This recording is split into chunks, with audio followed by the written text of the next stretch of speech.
నమస్తే, welcome to Leo. మనతో ఉన్నారు పొలిటికల్ అనలిస్ట్ శ్రీలీల గారు. నమస్తే అండి. నమస్తే. మనం చూసుకుంటే పిఎస్ఆర్ ఆంజనేయులు అరెస్ట్ అయిన తర్వాత విచారణలో ఎక్కడా కూడా సహకరించడం లేదని చెప్పి తెలుస్తుంది. అయితే ఇప్పుడు ఈ టైంలో తనకు బెయిల్ అనేది మంజూరు అవుతుంది అని చెప్పి వార్తలు వస్తున్నాయి. దాంతోపాటు హైకోర్టే చాలా సీరియస్ కొంత ఆంక్షలు విధిస్తున్నారని చెప్పేసి అంటున్నారు. సో ఎందుకని పిఎస్ఆర్ ఆంజనేయులు ఒక్కరికి ఇలాంటి ఆంక్షలు అంటే ఏం చెప్తారు? ఇక్కడ పిఎస్ఆర్ ఆంజనేయుల గురించి చెప్పుకోవాలంటే మొట్టమొదటగా మద్యం కుంభకోణంలో ఈ రోజున ఎవరైతే విచారణకు హాజరయ్యి ఉంటున్నారో దోషులుగా వాళ్ళంతా కూడా అతని ఆధ్వర్యంలోనే ఎలా తప్పించుకోవాలి, తప్పులు చేసిన తర్వాత కూడా మరి ఏ విధంగా తప్పించుకోవాలి, ఎన్ని లొసుగులు ఉన్నాయి వాటిల్లో అవన్నీ కూడా ఈయన పరిపరి విధాలుగా ఆ దారులన్నీ వాళ్ళకి చూపించడం, ఆ దారుల్లోంచి మీరు ఈ విధంగా క్వశ్చన్కి ఆన్సర్ చేయటం, మరొకొకసారి సైలెంట్గా కూడా ఉండిపోవచ్చు అనేవి చెప్పటం, రకరకాలుగా ఆ ఇన్లీగల్ పనులన్నీ కూడా పిఎస్ఆర్ ఆంజనేయుల ఆధ్వర్యంలోనే వాళ్ళకి ఏదైనా సమాచారాలు కానివ్వండి ఏదైనా సరే వీళ్ళు అక్కడ ఒక గౌరవమైన స్థాయిలో ఉండి ఒక డీజీపీ రేంజ్లో ఉండి మరి ఇతను చేసింది ఏంటి అంటే చాలా క్రూరమైన మనస్తత్వం గల వ్యక్తి.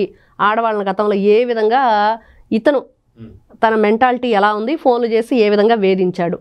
మరి కాదంబరి జత్వాని కేసులో వీళ్ళు ఏం చేశారంటే ఎవరు ఆదేశాల మేరకు ముందుగానే టికెట్లు తీసుకోవటం, మరి ఆవిడ తీసుకురావటం, ఆవిడ పట్ల వీళ్ళు చేసిన పనులు మరి ఇవన్నీ చూసుకుంటూ ఉంటే ఇక్కడ నిజంగా గౌరవ న్యాయస్థానం చెప్పింది ఏంటి అంటే ఇక్కడ ఇతను అరెస్ట్ చేసిన తర్వాత పిఎస్ఆర్ ఆంజనేయులు కొంతమంది మీద ఆరోపణలు చేశాడు. వాళ్ళ మీద కూడా వీళ్ళు పోలీసులు కేసులు ఫైల్ చేసి వాళ్ళను కూడా విచారణకు తీసుకొచ్చారు. ఇదేమన్నా రాజీవ్ గాంధీ హత్య కేసు అనుకుంటున్నారా? మరి అంత ఏదైతే ఒకరి నుంచి ఒకరికి వీళ్ళ ద్వారా ఈ కుట్ర జరిగింది అని అనుకోవటానికి కాదు కదా. మరి ఇట్లాంటి వ్యక్తులు మరి రేపు ఇంకొక ఇతను కూడా చెప్తాడు విచారణకు వచ్చినప్పుడు ఇదిగో పలానా వ్యక్తి ఉన్నారు దీంట్లోని. ఈ విధంగా విచారించుకొని పోవటానికి మీరెవరు? పోలీసులకి ఇక్కడ సంబంధం లేదు. అంటే ఇక్కడ న్యాయస్థానం దగ్గరకు వచ్చింది, ఆల్రెడీ విచారణలో ఉంది కాబట్టి మేము దాన్ని పూర్తిగా పూర్వాపరాలు ఏదైతే ఉన్నాయో అవన్నీ కూడా పరిశీలించి చెప్తాము. కాబట్టి ఈ రోజున 68 మంది పైగా కూడా వీళ్ళు విచారించడం జరిగింది. ఇవన్నీ ఇట్లాంటి పిచ్చి పనులు చేయొద్దని గట్టిగా చెప్పటం.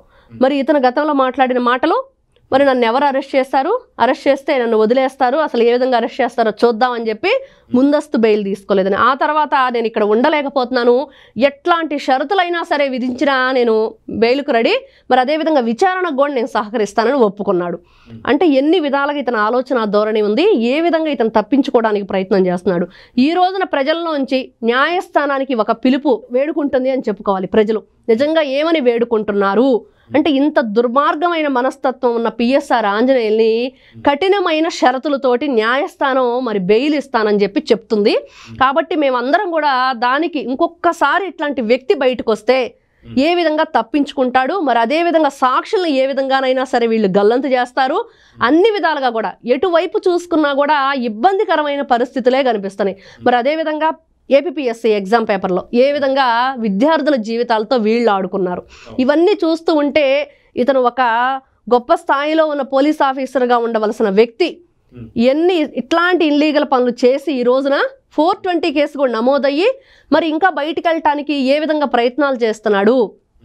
కాబట్టి గౌరవ న్యాయస్థానం ఇంకొకసారి ఆలోచించి దయచేసి ఇట్లాంటి వ్యక్తుల్ని మాత్రం కఠినమైన శిక్షలు విధించండి కానీ కఠినమైన షరతులు విధించి మాత్రం బయటికి వదలొద్దు అనేది ప్రజల నుంచి వస్తున్న వాయిస్. అదేకాక మనం చూసుకుంటే వల్లభనేని వంశీకి సంబంధించి కూడా బెయిల్ వస్తుందని చెప్పేసి మనం వింటున్నాం. అదిగాక గతంలో కూడా ఎవరైతే బయటికి వచ్చిన తర్వాత సాక్షులను ప్రభావితం చేసేటువంటి అవకాశం ఉంటుంది. అది కాకుండా ఏదైతే వైఎస్ వివేకానంద రెడ్డి గారి హత్య కేసుకు సంబంధించి కావచ్చు, అవినాష్ రెడ్డిని కూడా ఎలా కాపాడుకుంటూ వచ్చాడో 2019-24 దాకా మనకు తెలిసిందే. అందుకే భారీ స్థాయిలో ముడుపులు కూడా అందాయి పిఎస్ఆర్ ఆంజనేయులకి అని చెప్పి తెలుస్తుంది. అలాంటి ఐడియాలు ఇచ్చేటువంటి ఒక పిఎస్ఆర్ ఆంజనేయులే బయటికి వస్తే నిజంగా సాక్షిని ప్రభావితం చేస్తారా లేదా? నిజంగా ఒకవేళ బయటికి వచ్చినా సరే హైకోర్టు ఎలాంటి ఆంక్షలు పెట్టబోతుంది అంటే ఇంట్లోంచి బయటికి రాకూడదనా, లేదంటే ఫోన్లు యూజ్ చేయకూడదనా, లేదంటే తన పైన ఏదైనా సరే నిఘా కూడా పెట్టే అవకాశం ఉందా లేదంటే ఏం చెప్తారు? నిజంగా అట్లాంటి అవకాశం ఉండాలి వీళ్ళ మీద. ఎందుకంటే ఎంత ఘోరం చేశాడో హైదరాబాద్ వేదికగా మరి అతను ఉంటూ ఎన్ని రకాలుగా ఇప్పుడు రాజకస్ రెడ్డి లాంటి వాళ్ళని కూడా తప్పించుకోవటానికి ఎన్ని విధాలుగా అతనే చెప్పాడు. వాయిస్ మెసేజ్ కూడా అమెరికా పంపించి అక్కడి నుంచి ఆంధ్రప్రదేశ్కి వచ్చేటట్లు ఆయన పంపించిన విధానం మరి అతను తప్పించుకోవడానికి ఫోన్ కూడా వాడకుండా ఏ విధంగా వాళ్ళు యాప్లు యూజ్ చేశారు.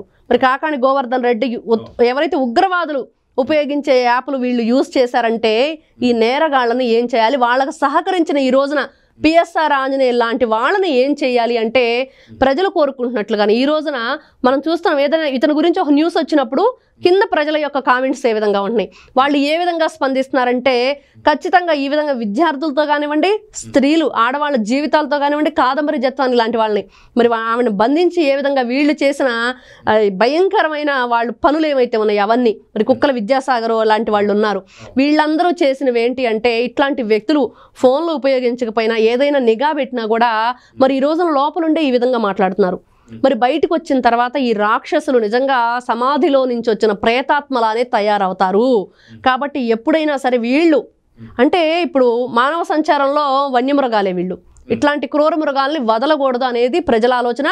నిజంగా గౌరవ న్యాయస్థానం నిజంగా అట్లాంటి కఠినమైన షరతులే విధిస్తే మరి వాళ్ళు తప్పు చేయకుండా ఉంటారా, మరి ఇంకా ఇంకేమైనా తప్పుడు దారులు వెతుక్కుంటారా, అట్లాంటి వాటికి కూడా ఎక్కడ వీళ్ళకి దారులు లేకుండా మరొకసారి లోతైన విచారణ చేసి వీళ్ళకి ఏదైతే బెయిల్ ఇవ్వదలుచుకుంటున్నారో అట్లాంటి బెయిల్ మంజూరు చేస్తే బాగుండిద్ది అనేది అంటే ఒక ఏదైతే బాధితులే కాదు ప్రజలందరూ కూడా కోరుకుంటున్నారు. అయితే గతంలో కూడా మనం చూసుకుంటే బోరగడ్డ అనిల్ కూడా జైలుకి రావాల్సి అంటే తిరిగి తనకు వచ్చినటువంటి ఒక బెయిల్ మీద వెళ్ళి తిరిగి రావాల్సినటువంటి టైంకి రాకుండా కాలయాపన చేస్తూ నేను బయట కోర్టుకి సంబంధించి నేను బెయిల్కి అప్లై చేసుకున్నాను, వచ్చిద్ది అన్నందుకు నేను ఆగానని చెప్పి అసలుకి చట్టానికి కూడా తను పూర్తి బేఖాతరు చేసినటువంటి ప్రయత్నాలు మనం చూసాం.